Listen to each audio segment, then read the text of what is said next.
नमस्कार, मैं Rana Yashwant India news पर आपका स्वागत करता हूं। इस देश में 3 ऐसे नेता हुए जिन्होंने भारत के प्रधानमंत्री का पद ठुकराया।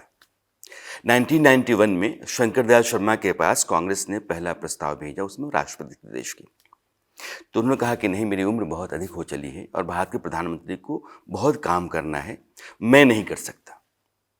1996 में जब वाजपेयी जी की 13 दिनों की सरकार बहुमत साबित ना करने के चलते गिर गई और फिर थर्ड फ्रंट की सरकार बनने लगी, तो विश्वनाथ प्रताप सिंह को दोबारा प्रधानमंत्री बनने के लिए कहा गया। उन्होंने कहा कि अब मैं नहीं बन सकता। ज्योति बसु का नाम उन्होंने सुझाया। ज्योति बसु को उनकी पार्टी ने नहीं बनने दिया। तीसरी बार, और इन दोनों दफा से पहले 1989 विश्वनाथ प्रताप सिंह जो प्रधानमंत्री बने, उससे पहले संसदीय दल जो बैठा जनता दल का, उसमें देवीलाल को संसदीय दल का नेता चुना गया, यानी कि प्रधानमंत्री उनको बनना चाहिए था। लेकिन उन्होंने कहा कि मेरी जगह पर विश्वनाथ प्रताप सिंह प्रधानमंत्री बनेंगे। तो तीसरे व्यक्ति हैं देवीलाल। एक राजनीतिक विरासत है उस परिवार की, और उसके आज के जो वारिस हैं वो दुष्यंत चौटाला हैं। पार्टी नई हो गई है, जेजेपी, जननायक जनता पार्टी। आपका इंडिया न्यूज़ पर बहुत बहुत स्वागत है। बहुत बहुत धन्यवाद। ये पार्टी का नाम कैसे तय होता है, जेजेपी, जननायक जनता पार्टी? कोई भी पॉलिटिकल पार्टी है, मुझे लगता है यशवंत जी कि वो अपनी पार्टी के नाम को कैसे लोगों से कनेक्ट करे, वो सोचकर ही तय करती है। और हमारे लिए तो जैसे आपने कहा जननायक चौधरी देवीलाल, तो पीपल्स हीरो जननायक का मतलब है, और उनके वो समर्पित दल को हमने किया। 17 नवंबर को चौधरी अजय सिंह चौटाला जी ने कहा कि झंडा डंडा दोनों छोड़कर एक नई शुरुआत करेंगे, और उस समय ये फैसला लिया कि पार्टी बनाएंगे। और 9 दिसंबर को हमें पार्टी की घोषणा करनी थी। रैली की डेट चौधरी अजय सिंह चौटाला जी दे गए थे। यानी चौधरी देवीलाल की राजनीति को आपने आगे बढ़ाया, उनको जोड़ बिल्कुल, के रखा जननायक के तौर पर। उनके विजन को, उनकी सोच को, वो अपने आप में एक संस्था थे। जैसे आपने कहा कि इस देश के प्रधानमंत्री पद को उनने त्यागा, वो अपने आप में एक इंस्टीट्यूशन है जिनने अपने जीवन में इस देश में ऐसे ऐसे कदम उठाए जो शायद आज ग्लोबली भी हम एक्सेप्ट होता देखते हैं। जैसे जच्चा बच्चा योजना है। चौधरी सुल्तान सिंह जी होते थे फॉर्मर गवर्नर, वो एक बार शेयर कर रहे थे हमारे साथ कि मैं और चौधरी देवीलाल जी रोहतक से झज्जर की तरफ जा रहे थे, और एक प्रेग्नेंट औरत सड़क पे पत्थर तोड़ रही थी, और मैंने कहा चौधरी देवीलाल जी को देख के कि देखो इस हालात में भी ये सड़क पे काम कर रही है। चौधरी देवीलाल जी ने गाड़ी रुकवाई, उतरे और उसको कहा बेटी तू घर चली जा, तू तो बच्चा होने वाला है। तो चौधरी देवीलाल जी ने उस समय कहा कि हमें योजना बनानी चाहिए, और वो जच्चा बच्चा योजना आज देश और दुनिया भर के अंदर हम मैटरनिटी लीव के तौर पर देखते हैं। आज हम मनरेगा देखते हैं। कांग्रेस कहती है कि हमने मनरेगा इस देश को दी। आप पुराना इतिहास उठाएंगे तो झज्जर में बाढ़ की वजह से बांध बनाने थे, और बांध बनाने के लिए लेबर अवेलेबल नहीं थी क्योंकि फ्लड आ गए। तो चौधरी देवीलाल जी ने गांव के लोगों को कहा कि आओ काम करो, तुम्हारे खेत भी नहीं बचे, जो काम करेगा उसको अनाज दिया जाएगा। तो काम के बदले अनाज योजना शुरू करी, जिसको हम मनरेगा देखते हैं। बुजुर्गों की सोशल सिक्योरिटी, अमेरिका में सोशल सिक्योरिटी मिलती है। एक सोशल सिक्योरिटी जैसे हमारे आधार नंबर होता है, सोशल सिक्योरिटी नंबर होता है, और एक एज के बाद आपको सोशल सिक्योरिटी पेंशन मिलती है। चौधरी देवीलाल जी ने देखा कि 60 साल के बाद बुजुर्ग अपने बच्चों के नाम अपनी जमीन जायदाद करा देते हैं, और उसके बाद उनके पास डिपेंडेंसी बच्चों पर हो जाती है, और उनके पास सोर्स ऑफ इनकम नहीं बचता। अच्छे, जैसे आप तो एक प्रोफेशनल हैं, आप तो इंश्योरेंस करा लेंगे, पेंशन स्कीम्स अपना लेंगे, गवर्नमेंट एम्प्लॉयज को पेंशन मिलती है, आम नागरिक को तो नहीं मिलती। चौधरी देवीलाल जी ने बुढ़ापा पेंशन की बात रखी, और मुझे याद है इतिहास में ही हम सुनते और पढ़ते हैं कि बहुत लोगों ने विरोध किया। बंसीलाल जी जैसे लिटरेट आदमी ने ये बात कही कि ऐसी कोई स्कीम बनती तो मैं ही लागू कर देता। तो चौधरी देवीलाल जी ने कहा मैं कोई भेड़ बकरी चराने नहीं जा रहा, और उनने फर्स्ट डिसीजन गवर्नमेंट में आते ही लिया था 100 रुपये बुढ़ापा पेंशन, और आज वो 3000 पहुंच चुकी। Haryana has the highest old age pension in the country. ये वेलफेयर स्कीम्स चौधरी देवीलाल ने बहुत सारी शुरू की, आपने उनका जिक्र किया। प्रधानमंत्री मोदी भी वेलफेयर स्कीम्स के जरिए ही अपनी सरकार का प्रचार करते हैं। क्या हुआ कि नहीं बनी? अलग क्यों हो गए? देखिए, सीट शेयरिंग के ऊपर मुझे लगता है असहमति थी। कोई भी पॉलिटिकल पार्टी है वो यही देखती है कि उसके कैडर को और स्टेट के लोगों को बेस्ट बेनिफिट्स कैसे दिए जाए। और हमने तो लास्ट में ये भी कहा कि विधानसभा की सीट शेयरिंग के साथ 5100 ओल्ड एज पेंशन कर दो। और कुछ ज़्यादा बोझ भी नहीं था, 760 करोड़ का बोझ था। जब 4.5 साल तक सरकार थी तब तो नहीं हुआ। यशवंत जी, ये बहुत कुछ चुनाव हुआ। के एन पहले कैसे? मैं आपको बताता हूँ, 4.5 साल के अंदर लोग सोचते होंगे कि हमने कुछ नहीं किया। अगर मैं गिनवाने लग जाऊं तो शायद आज आपके साथ शाम हो नहीं जाए। किया होगा, लेकिन पेंशन के तौर पे 5100 रुपये देने हैं, ये बात तो 4.5 साल नहीं, पहले भी हो सकती थी। हमने इसको बढ़ाया है। हर साल 250 रुपये बढ़ाया है, 3000 हम लेकर आए। हमारा घोषणा पत्र का एक एजेंडा था कि 5100। हमारे घोषणा पत्र में 50% वुमेन रिजर्वेशन पंचायतों में थी, हमने अचीव करी। हमारे घोषणा पत्र के अंदर 8% बीसी को रिजर्वेशन देने की थी पंचायतों में, वो दी। तो अमित शाह और जेपी नड्डा के साथ जब आपकी बात हुई तो आपने यही बात की या कुछ और बात थी? ये हमने point two point seat sharing के ऊपर इश्यूज थे और सारे रखे। एनडीए के अंदर बीजेपी क्योंकि सबसे बड़ा दल है, उनका व्यू ये था हमारे 10 एमपी सिटिंग है, और उस पॉइंट के ऊपर हमने भी ये कहा कि अगर आपके हैं तो आप हमारे जो एक एजेंडा अभी फुली अनाउंस्ड नहीं है उसको पूरा करिए। इसलिए बात नहीं बनी। मैं मानता हूँ जो होता है अच्छे के लिए होता है यशवंत जी। बड़ा पॉजिटिव सोच के राजनीति करिए और आगे भी करता रहूंगा। मेरे को इसकी पीड़ा और दुख नहीं है। हमने जब 5.5 साल पहले जननायक जनता पार्टी बनाई थी और 3 चुनाव एक साल में लड़े थे, जींद का उपचुनाव, लोकसभा चुनाव और विधानसभा चुनाव, कभी कोई नहीं सोचता था कि हम मेहनत कर अपने संगठन को 15% वोट शेयर कर ले जाए। आपके विरोधी कांग्रेस वो कहती है कि ये सोचा समझा विलगाव है, जानबूझकर क्या आप अलग हुए हैं, दरअसल आप वोट काटने के लिए आए हैं, यशवंत जी, बीजेपी का रास्ता बनाने आए हैं। कांग्रेस के तो इतिहास को आपको साथ साझा कर सकता हूँ। भूपेंद्र हुड्डा जी मुख्यमंत्री थे, कुलदीप बिश्नोई भजनलाल जी के निधन के बाद उपचुनाव लड़ रहे थे हिसार लोकसभा का। चौधरी अजय सिंह चौटाला उस समय की आईएनएलडी के कैंडिडेट थे, मैं भी प्रचार में था।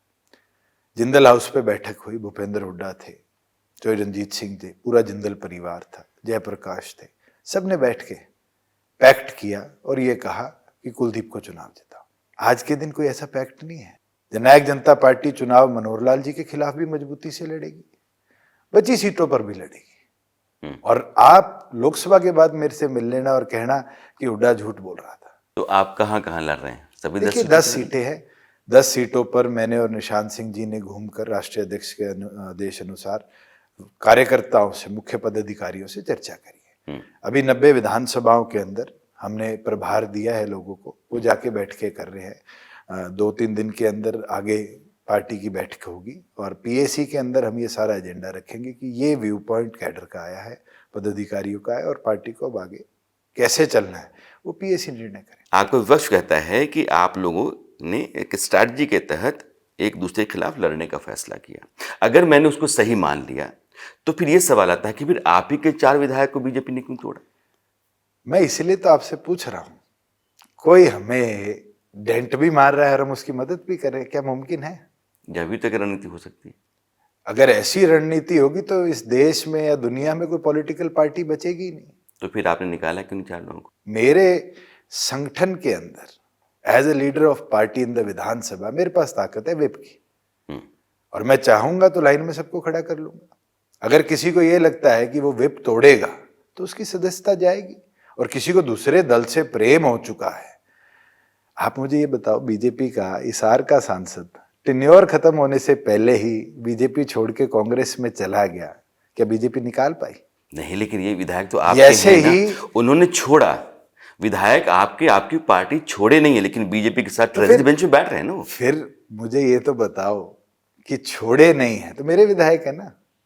हाँ, तो आपने बीजेपी के साथ छोड़ रखा है ना। आप उनको बीजेपी का पटका पहना दो और अगले दिन देखना मैं क्या एक्शन लूंगा। जब आप उनके मुंह से ये निकलवा दो कि हम बीजेपी की सदस्यता लेते हैं, आप देखना मैं कह लूंगा, या कांग्रेस की लेते हैं।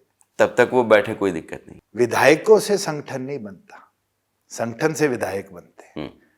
अगर हमारे में दम है और अगर हम मेहनत कर पाते हैं तो आपको इससे ज्यादा नंबर्स, और मैं तो ये विश्वास रखता हूं कि 46 का आंकड़ा अगले 6 महीने के अंदर विधानसभा में लेके दिखाऊंगा। प्रधानमंत्री नरेंद्र मोदी किस तरह के नेता हैं? बतौर प्रधानमंत्री कैसे हैं? देखिए, देश के लिए ओवर पीरियड बहुत अच्छा काम किया है। मैं इतना बोल सकता हूं कि हमारी ग्लोबल एक्सेप्टेंस बनी है। मैं अमेरिका पढ़ा था, जब मैं वहां पढ़ता था तो दिखता था कि भूरी चमड़ी को वो एक्सेप्टेबिलिटी नहीं मिलती। आज जाते हैं विदेश में तो कहीं ना कहीं इंडियंस को एक अच्छे तरीके से देखा जाता है। अगला प्रधानमंत्री भी उन्हीं को रहना चाहिए, आपको मोगेश यही कह रहे हैं? मैं कहता हूँ जो भी होगा अगला बहुत अच्छा होगा। प्रधानमंत्री नरेंद्र मोदी का ही हाथ मजबूत करने के लिए आपकी पार्टी रही है। मेरे पास तो नंबर्स नहीं थे लोकसभा में, तो मैं तो उनका हाथ मजबूत नहीं कर पाया। वो आगे नंबर आएंगे और आगे नंबर्स के अंदर जो देश को लीड करने में अच्छा व्यक्ति वहां होगा उस पर विचार करेंगे। 10 की 10 सीटें बीजेपी जीत सके या फिर जेजेपी दोनों मिलकर के जीत सकें, इसी तरह का व्यवस्था, इस तरह की व्यवस्था आपने की है? मैं तो ये बोल सकता हूं, जब चुनाव में उतरेंगे ना बीजेपी जीतेगी, ना कांग्रेस जीतेगी, ना एनएलडी जीतेगी, ना आम आदमी जीतेगी। हमारा टारगेट तो ये है कि जननायक जनता पार्टी 10 जीते। कामयाब कितने होंगे और किस तरीके से होंगे, मुझे लगता है कि इसके ऊपर कैडर को काम करना है और कैडर काम। आम आदमी पार्टी हरियाणा में बहुत ताकत से चुनाव लड़ने की तैयारी में रही। इसी दौरान अरविंद केजरीवाल की गिरफ्तारी हो गई। इस गिरफ्तारी को आप कैसे देखते हैं? देखिए, वो एक्साइज पॉलिसी जब हरियाणा में मेरे पास एक्साइज का प्रभार था तब आई थी, और उस पर बड़े रेड फ्लैग्स थे, क्योंकि नेबरिंग स्टेट्स के अंदर हम भी अपना रेवेन्यू देखते हैं, और जिस तरीके से उसको प्लान किया गया था, पहले दिन में जब हमने वो पढ़ी तो एक रेड फ्लैग आया। उस रेड फ्लैग के ऊपर इन्वेस्टिगेशन शुरू हुई है। मुझे नहीं पता कि अरविंद जी का रोल क्या है और किसी का रोल क्या है, किसने बनाई थी, किसने किसके फायदे के लिए बनाई थी, but it is in due course of investigation, और इन्वेस्टिगेशन एजेंसीज जो हैं वो उस पर ज़्यादा बेटर बता पाएंगी कि किसका रोल क्या है। मगर हाँ, जिस तरीके से ड्राफ्टेड थी, it had a red flag on it. ये आम आदमी पार्टी जो कहती है कि पॉलिटिकली मोटिवेटेड है, अरविंद केजरीवाल को रास्ते से हटाने के लिए, अपने चुनाव को आसान करने के लिए बीजेपी ने ऐसा किया है, इससे आप सहमत हैं? जो पावर में रहा है उसने पावर का उपयोग किया है, हमने तो झेला है। चौधरी अजय सिंह चौटाला जी जो सांसद थे, उनको 10 साल तिहाड़ जेल में काटने पड़े क्योंकि कांग्रेस ने एक प्लॉट बनाया जेबीटी। क्या हमने झेला नहीं है? इंदिरा जी थी, इमरजेंसी लगाई, सारे लोग जेल में डाल दिए। तो पॉलिसी गलत है, उस पॉलिसी के जरिए बिल्कुल। कई सवाल खड़े होते हैं, या फिर आम आदमी पार्टी जो कर रही है वो गलत है? मैं ये मानता हूं कि उस पे रेड फ्लैग थे। मैं उसको क्लीन चिट नहीं दे सकता क्योंकि मैंने भी ये डिपार्टमेंट चलाया है प्रदेश के अंदर। 2024 के चुनाव में इंडिया अलायंस को लेकर के आपकी अपनी राय क्या है? क्योंकि हरियाणा में भी इंडिया अलायंस, कांग्रेस और आम आदमी पार्टी भी है, बाकी कई आज के दिन मैं मानता हूं कि कांग्रेस तो खुद के पांव पे कुल्हाड़ी मार रही है। कैसे? ना तो डिसीजन ले पा रही, ना एग्रेशन दिखा रही, ना बोल्ड स्टेप्स ले पा रही। कांग्रेस को तो अगर मैं सुझाव दूं तो सारे अपने बड़े नेता मैदान में उतार देने चाहिए थे, हरियाणा में लड़ो चुनाव। तो फिर क्यों नहीं लड़ा रही है? अब वो तो कांग्रेस का नेतृत्व बताए। तो राहुल गांधी परेशान इस बात से? तो राहुल गांधी मेरे दोस्त नहीं है, नहीं तो मैं सलाह जरूर देता। अभी ये जहां हम लोग बैठे हैं आपके साथ, पीछे खेती भी है और बहुत बेहतर है, तो ये किसानों को आप ये क्यों दिखाते हैं खेती ऐसी कीजिए तो बहुत कुछ हो जाएगा, ये तो लफड़ाई खत्म हो जाएगा गेहूं चावल धान का?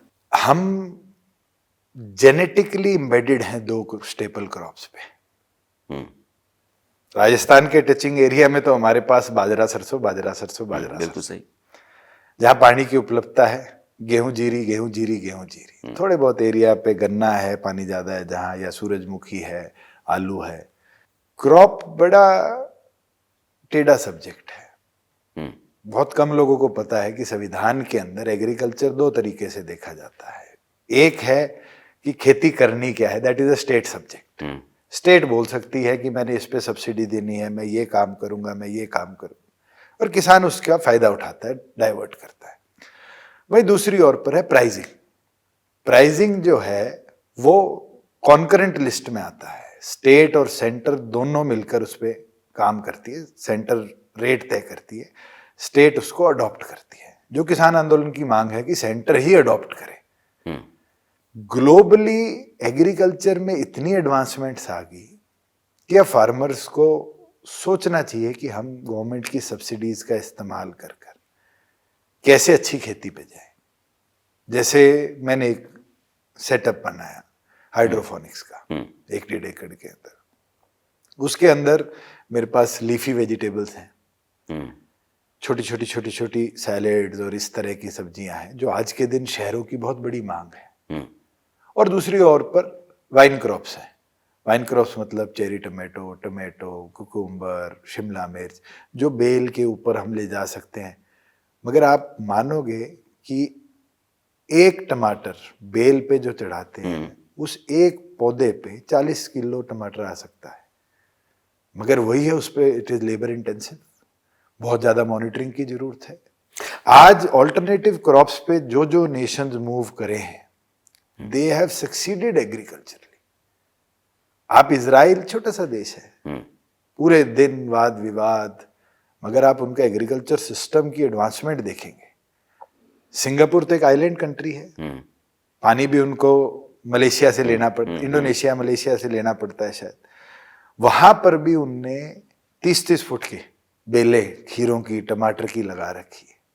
ये कैसे मुमकिन है? Because they have worked efficiently on to it. हमने भी हरियाणा के अंदर बहुत कदम 4.5 साल में उठाए हैं। हमने 14 फसलें एमएसपी पर खरीदी, फार्मर को मोटिवेट किया। मूंगफली भी हमारे 3 मंडियों में आती थी, दालें भी हमारी 8 मंडियों में आती थी, ऑयल सीड्स में सरसों को छोड़ के और क्या हो सकते हैं, हमने मोटिवेट किया और धीरे धीरे चेंज होता है। आप 26 साल में सांसद बन गए, 4.5 साल तक आप हरियाणा के उप मुख्यमंत्री रहे, खेती पर आपकी समझ बेहतर है। किसानों का ये आंदोलन जब चलता है तो लगता है कि कुछ ऐसा है जो उनके खिलाफ हो रहा है, वो जो मांग कर रहे हैं वो वाजिब कर रहे हैं। यह जो बात आप कहते हैं कि जब क्रॉप का पैटर्न हम बदलते हैं तो देश में खेती को हम अर्थव्यवस्था से जोड़ करके और बेहतर कर सकते हैं, किसानों की हालत भी बेहतर हो सकती है। तो ये जो कॉन्ट्रडिक्शन है, आप खेती के जिस रास्ते पर चलना चाहते हैं बता रहे हैं, किसान जो ट्रेडिशनल खेती करके एमएसपी के लिए लड़ाई करता है, इसमें जो फ़र्क है उसको आप कैसे देखते हैं? उसका कोई रास्ता दिखता है? देखिए, रास्ता बनाना पड़ेगा। 4 साल में एक कदम हमने हरियाणा में उठाया गवर्नमेंट में रहते हुए कि हम 2 दिन में फार्मर की प्रोड्यूस की पेमेंट करेंगे। पहले 2-2 महीने नहीं आती थी। 1 लाख करोड़ रुपया छोटी सी स्टेट में हम डीबीटी कर पाए 4 साल के अंदर। उससे उसकी हालत सुधरी।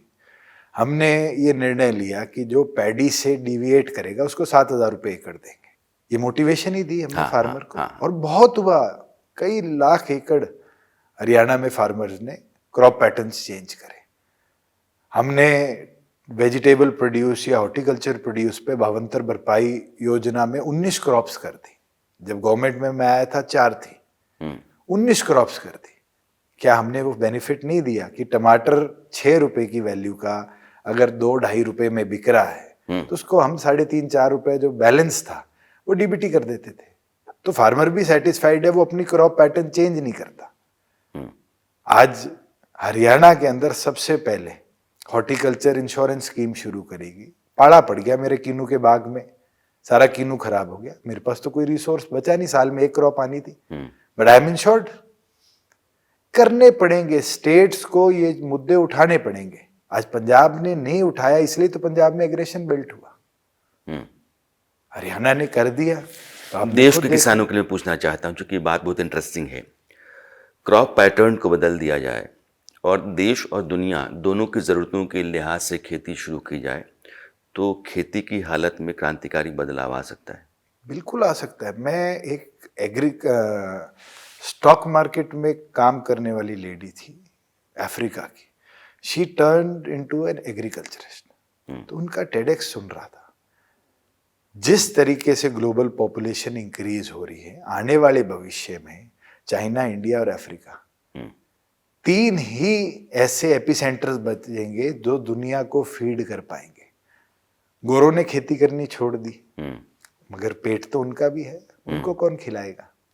आज दूध है, गाय रखनी आम आदमी ने घर में छोड़ दी। जो भी गौ माता की बात करते हैं, आप पूछिए कितनों के घर में गाय है, मगर गाय का उपयोग कितना है, दूध कितना जरूरी है, ये स्टडी पे काम करना बहुत जरूरी है। आज न्यूजीलैंड जैसा, स्विट्जरलैंड जैसा कंट्री डेयरी में कितना एडवांस हो चुका है। इंडिया कोऑपरेटिव सिस्टम में आकर कितना एडवांस हो चुका है, पर हमें और आगे जाना है। ग्लोबल डिमांड्स को जब हम केटर कर पाएंगे, एक्सपोर्ट कर पाएंगे, तभी जाकर तो हम हाई प्राइजेस दे पाएंगे, बेहतर हालत में आ पाएंगे। नेता के पास समय बड़ा कम होता है, क्योंकि अब तो चुनाव है तो वैसे ही भागम भाग लगी रहती है। आप अपने फिटनेस को लेकर के, हेल्थ को लेकर के, जो कि मोदी जी भी कहते हैं फिट रहो, फिट इंडिया, हिट इंडिया, बहुत जरूरी है। मुझे लगता है एक पॉलिटिकल आदमी का फील्ड का वर्किंग, फिर लोगों के बीच में वर्किंग, स्ट्रेस, ये हर चीज को केटर करने के लिए आपको कसरत करनी बहुत जरूरी है। चाहे वो योगा के माध्यम से हो, चाहे और कोई मेरा तो रूटीन है, मैं सुबह उठ कर 2 घंटा, 1.5 घंटा, घंटा जो मुझे मिलता है दिन के बैलेंस करने के, उसमें वर्कआउट करता हूँ। जिम हो गया, बैडमिंटन शाम को दोस्तों के साथ खेलने का मौका मिलता है, बैडमिंटन खेलता हूँ। नहीं होता तो आजकल तो मैंने नई चीज शुरू कर रखी है कि कार्यकर्ता का हाथ पकड़ा और 200 कदम चल लिया। आजकल तो ये हाथ में बैंड इतने अच्छे आ गए कि ये पूरे दिन का आपका 1-1 सेकंड के 1-1 कदम का रिकॉर्ड रख लेते हैं। सोते कब आप? अब तो पैटर्न बदले हुए 2 महीने हो गए, बिटिया घर आई है और मुझे लगता है कि वो रात को खेलने का टाइम होता है। बट यूजुअली मैं मानता हूँ कि 12, 12:30 वैसे ही बज जाते थे, और सुबह वही 7 बजे उठ के, 7:30 बजे उठ के अपना दिनचर्या शुरुआत करते हैं। खाने में क्या पसंद है? हर चीज खाता हूँ। कोई ऐसी जगह जहाँ जाना आप बार बार चाहते होंगे? बहुत है मेरे को। अगर आपको एक वाकया याद कराऊं कि जब पिताजी को सजा हुई, 30,000 कोर्ट जाया करते थे सुनवाई के लिए, तो वहाँ एक रेडी पे बड़ा अच्छा चंगेजी मिलता है। कोई सोचता नहीं होगा कि हम रेडी पे जाके खाए थे, मगर बहुत अच्छा मिलता है। वैसे ही डिफेंस कॉलोनी में बर्गर खाना हो तो इंडियन स्टाइल है, कैंट का, वो बड़ा अच्छा है। वैसे ही गोलगप्पों की बात आए तो इस बार मैं जयपुर गया चुनाव में, राजस्थान में, तो पता नहीं गोलू के गोलगप्पे हैं क्या है, उसके तो पानी की वैरायटी बहुत ज्यादा थी। तो आप ये सब टेस्ट करते रहते हैं? मैं खाने के मामले में बोलता हूँ सबसे बिंदास आदमी हूँ, कुछ खिला दो। ये अच्छा है, खाने के मामले में बिंदास आप हैं, और राजनीति भी आपने बहुत ही कायदे से बढ़ाई है। जो विरासत आपने संभाली उसको आप लगातार बढ़ा रहे हैं। 2024 का चुनाव है, बीजेपी से आप अलग हुए, बीजेपी से अलग होने को लेकर के भी कई सवाल हैं, लेकिन आपकी अपनी उम्मीदें हैं कि मैं अपनी पार्टी को ज़्यादा सीटें दिलवा पाऊंगा। बीजेपी के मुकाबले में, कांग्रेस के मुकाबले में मैदान में जो कोई भी हो, मेरे लिए वो मेरा विरोधी है, जीत मेरा मकसद है। मैं मान लेता हूं कि आपकी बात बिल्कुल बहुत सही है, और मेरी बहुत सारी शुभकामनाएं। आपने अपना समय निकाला, आपने बात की, बहुत बहुत शुक्रिया। बहुत बहुत धन्यवाद।